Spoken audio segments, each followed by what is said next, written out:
Good morning বন্ধুরা, চলে এসেছি নতুন একটা ভিডিও নিয়ে। আজকে তো ষষ্ঠী আর আমি দেখো রেডি হয়ে নিয়েছি, যাচ্ছি হচ্ছে পুজো দিতে। আমি এই ঝুড়িটার মধ্যে পুজোর যা যা জিনিস লাগে সেগুলো নিয়ে নিয়েছি। বাড়ি থেকে বেশিক্ষণের দূরত্ব নয়, কাছাকাছি আছে মন্দিরটা। চলো এবার বেরিয়ে পড়ি। পৌঁছে গেছি মন্দিরে, ঠাকুরমশাই পুজো শুরু করে দিয়েছেন।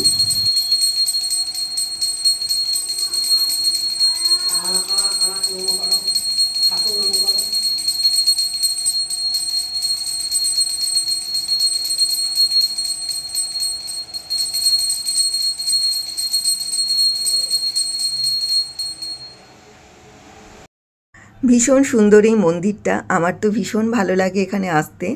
দেখো এখানে রয়েছে শিব পার্বতী, রাধাকৃষ্ণ রয়েছে, মা শীতলা, মা কালী আর মহাদেবও রয়েছে।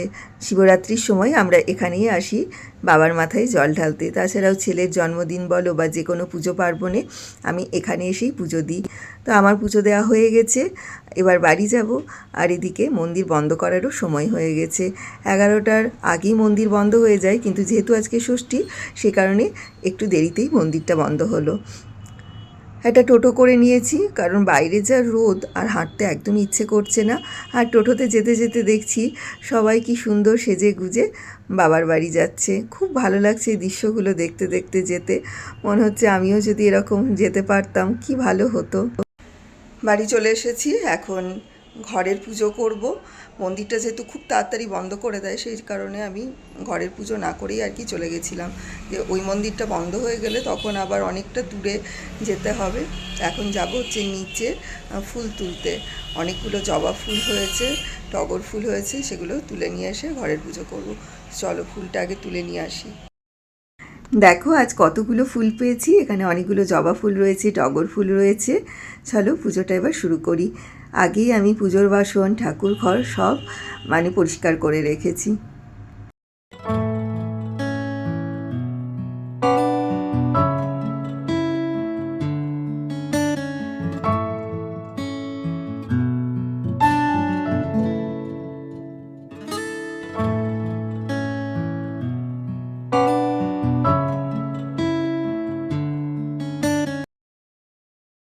পুজো হয়ে যাওয়ার পর নিজের জন্য 1 কাপ চা বসিয়ে দিয়েছি, তারপর রান্নাও শুরু করব। আজকে বর আর ছেলের জন্য রান্না হবে। আমি তো আজকে ভাত খাবো না, ভাত ছাড়া সমস্ত কিছুই খেতে পারবো, কিন্তু এই গরমে না আমার লুচি, পরোটা এই জাতীয় জিনিস কিছুই খেতে ইচ্ছে করছে না। সেই কারণে ভেবেছি একটু আলুর তরকারি করব, যেটা আমি প্রেসার কুকারে বসিয়ে দিয়েছি। আলু কেটে তেল, নুন, হলুদ, টমেটো সব কিছু দিয়ে একটা তরকারি বসিয়ে দিয়েছি, সেটা দিয়েই ভাবছি মুড়ি খেয়ে নেব। এখন একটু বসলাম চা নিয়ে, এই যে বড় কাপের একদম 1/2 কাপ চা করে নিয়েছি। চাটা খাবো, তারপরে রান্নাবান্না শুরু করব। এত গরম বাইরে, পুজো দিয়ে এসে তারপর ঘরের পুজো করে পুরো ক্লান্ত হয়ে গেছি। এখন ঘরে ফ্যানটা জোরে চালালাম, একটু বসবো, রিল্যাক্স করে চাটা খাবো, তারপরে বাকি কাজ করব। চলো খেয়ে নিই। চাকে এখানে রান্নাবান্না বসিয়ে দিয়েছি। আজকে বর আর ছেলের জন্য সম্পূর্ণ নিরামিষ রান্নাবান্না করব। তো এখানে ঢ্যাঁড়স সর্ষে দিয়ে একটা তরকারি করছি, ঝিঙে আলু পোস্ত হবে, মুগের ডাল হবে, ভাত তো হবেই, আর খাওয়ার আগে একটু পাঁপড় ভেজে নেব। এই হচ্ছে আজকের রেসিপি। তো এখানে আমার ঢ্যাঁড়স সর্ষেটা প্রায় হয়ে এসেছে, আর একদিকে দেখো মুগের ডালও সেদ্ধ করে নিয়েছি, আর এখানে ঝিঙে আলু পোস্তও কাটা আছে। এবার এই পোস্তটা তাড়াতাড়ি করে নেব, কারণ একদিকের ওভেন পুরো খালি আছে, 3টেতে বসিয়েছি। তো 1 ঘন্টার মধ্যেই রান্নাবান্না সব হয়ে যাবে। নিরামিষ রান্না হতে তো বেশিক্ষণ সময় লাগে না, তবে এটাও ঠিক নিরামিষ হলে না অনেক কিছু দেখবে করতে হয়, ডাল, ভাজা, তরকারি। তো যাই হোক, কথা বলতে বলতে আমার ঢ্যাঁড়সের এই তরকারিটা হয়ে আসলো, বাকি রান্নাগুলোও ঝটপট করে নিই।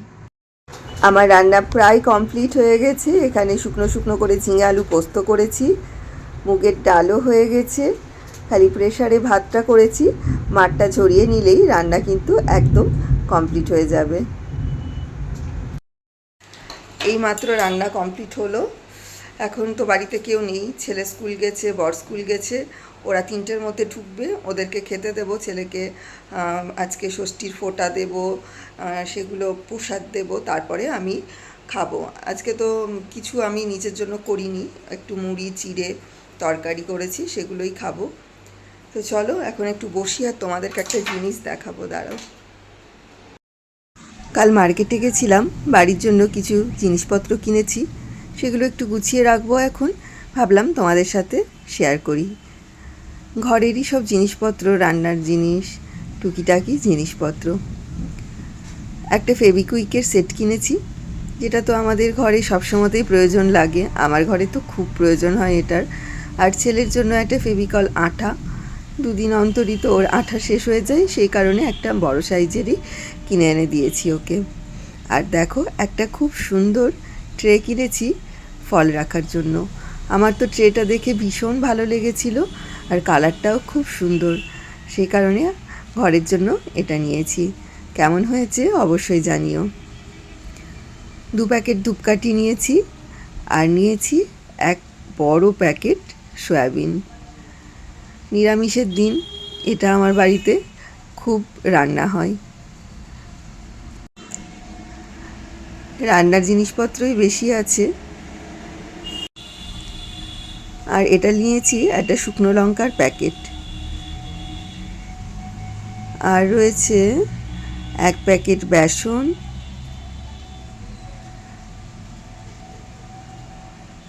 দাঁড়াও আর কি আছে এক এক করে তোমাদেরকে দেখাচ্ছি। একটা শ্যাম্পু নিয়েছি, বাড়ির শ্যাম্পুটা আর কয়েকদিনের মধ্যে শেষ হয়ে যাবে, তাই ভাবলাম একটা নিয়ে রাখি। এসেছি যখন, সব সময় ধরো যাওয়া হয় না। আর দেখো এই ছাঁকনিটাও কি সুন্দর দেখতে, এটাও আমার খুব ভালো লেগেছিল দেখে, সেই জন্য এটা নিয়েছি। এখন এটা ইউজ করব না, নতুন 2খানা ছাঁকনি কদিন আগেই কিনেছি, আগে ওগুলো খারাপ হোক তারপর কিনবো। 1 প্যাকেট রক সল্ট, এখন আমাদের বাড়িতে এই লবণটাই বেশি খাওয়া হয়, তো সেটা নিয়েছি। আর কি আছে দাঁড়াও দেখি, আর একটা স্ক্রাবার আছে, এটা আমার জন্য নয়, এটা হাজব্যান্ডের। ছেলেকে বলা হয়েছে এটা যেন সে একদমই হাত না দেয়, নতুন জিনিসপত্র বাথরুমে দেখলেই ওর আবার সেগুলো ইউজ করতে ইচ্ছে করে, এগুলো তো বাচ্চাদের জন্য একদমই ভালো না। এখন কাজ হচ্ছে এই জিনিসপত্রগুলোকে জায়গা মতো রাখা, বাড়িতে এখন কেউ নেই, তাই যতটা কাজ এগিয়ে রাখা যায় আর কি। তোমাদের একটা জিনিস দেখাতে নিয়ে আসলাম বারান্দাতে। এই যে আমাদের ফ্ল্যাটের সামনের ফাঁকা জায়গাটা, এখানে এখন মঞ্চ তৈরি করা হচ্ছে। আজকে সন্ধ্যাবেলা এখানে একটা অনুষ্ঠান হবে। আজকে সব জায়গায় তো পশ্চিমবঙ্গ দিবস পালন করা হচ্ছে, তো আমাদের পাড়াতে এখানে আজ সন্ধ্যাবেলা সেই সংক্রান্তই একটা প্রোগ্রাম আছে। তো সেই জন্য এখন দেখো এখানে মঞ্চ বাঁধার কাজ চলছে, সমস্ত মাইক সেট করা হচ্ছে। তো বাড়ির বারান্দা থেকে আজকে কিন্তু অনুষ্ঠান দেখতে পারবো, আর তোমাদেরকেও দেখাতে পারবো। এখন বাজছে বিকেল 5টা, দুপুরে খাওয়া দাওয়া করে একটু ঘুমিয়ে পড়েছিলাম। এখন এসেছি ছাদে জামা কাপড়গুলো তুলবো বলে। কত জামা কাপড় আজ কাচা হয়েছিল দেখো, সেগুলো কখন শুকিয়ে গেছে, কিন্তু আমার আর উপরে আসাই হয়নি। বিকেলের এই ওয়েদারটা ছাদের আমার ভীষণ ভালো লাগে, রোদ থাকে না, খুব সুন্দর একটা হাওয়া দেয়। আমি যখনই ছাদে আসি জামা কাপড় তুলতে, খানিকক্ষণ একটু ছাদে দাঁড়িয়ে থাকি, এই ওয়েদারটা উপভোগ করি, খুব ভালো লাগে। সন্ধ্যের অনুষ্ঠান শুরু হয়ে গেছে, অনেক কিছুই আছে অনুষ্ঠানে, নাচ গান আবৃত্তি। নিজের বাড়ির বারান্দায় বসে এরকম অনুষ্ঠান দেখার অভিজ্ঞতা আমার আগে কখনো হয়নি। তাড়াতাড়ি সব কাজ সেরে বসে আছি আমি আর ছেলে বারান্দায়। ছেলের আবার ভীষণ খিদে পেয়েছে, তাই বলছে মা কিছু বানাও, তাহলে খেতে খেতে অনুষ্ঠান দেখব, ভাবো। তো বলতে বলতে নাচ শুরু হয়ে গেছে, আমি ওকে বললাম দাঁড়া নাচটা দেখে নিই তারপর যাব। আমার নাচ ভীষণ ভালো লাগে, আর নাচ দেখতেও ভীষণ ভালো লাগে, খুব সুন্দর নাচ করছে, খুব অল্প বয়সী সব মেয়েরা। তো নাচটা করে ওর জন্য একটু কিছু বানিয়ে দিতে হবে। তোমাদেরকে শোনাতে পারছি না গানটা, যেহেতু কপিরাইট হবে, সেই কারণে শুধু তোমাদের দেখাচ্ছি, গানটা শোনাতে পারলাম না। অনুষ্ঠান দেখতে দেখতে আমি এখন চলে এসেছি রান্নাঘরে ছেলের জন্য একটু ফ্রেঞ্চ ফ্রাই বানাবো বলে। এটা বাজার থেকে আনা রেডিমেড। বাড়িতে টুকটাক এগুলো আনা থাকলে দেখবে চটজলদি কিছু বানিয়ে দেওয়া যায়। আর ছেলে খেতে তো ভীষণ ভালোবাসে। অনুষ্ঠান খানিকক্ষণ দেখে সে এখন বসেছে পড়াশোনা করতে, কারণ কালকের অনেক হোমওয়ার্ক জমে আছে, সেগুলো না করলে তো হবে না, তাই ইচ্ছা না থাকলে একটু পড়তে বসেছে। আর এদিকে আমার ফ্রেঞ্চ ফ্রাই ভাজা চলছে। এগুলো একটু কম আঁচে আস্তে আস্তে ভাজতে হয়, নাহলে ভেতরটা কাঁচা থেকে যায়, তাই একটু সময় নিয়ে ভাজছি আর কি। চলো, রেডি হয়ে গেছে। উপর থেকে একটু চাট মশলা, একটু লবণ ছড়িয়ে দিলাম, আর সাথে দিয়ে দিয়েছি টমেটো সস। এবার ছেলেকে দিই, ও খাক, আর আমি ওদিকে এখন অনুষ্ঠান দেখব। আবার নাচের অনুষ্ঠান হচ্ছে, যেটা আমার ভীষণ ভালো লাগছে দেখতে। নাচগুলো খুব সুন্দর করছে। তো চলো, আমি তো এখন অনুষ্ঠান দেখব, ভিডিওটাও এখন শেষ করছি। তোমরা সবাই খুব ভালো থেকো। আর আমার ভিডিওটা যদি তোমাদের ভালো লেগে থাকে তাহলে অবশ্যই আমার চ্যানেলটাকে লাইক করো, শেয়ার করো, সাবস্ক্রাইব করো। আবার চলে আসবো নতুন ভিডিওর সাথে। টাটা।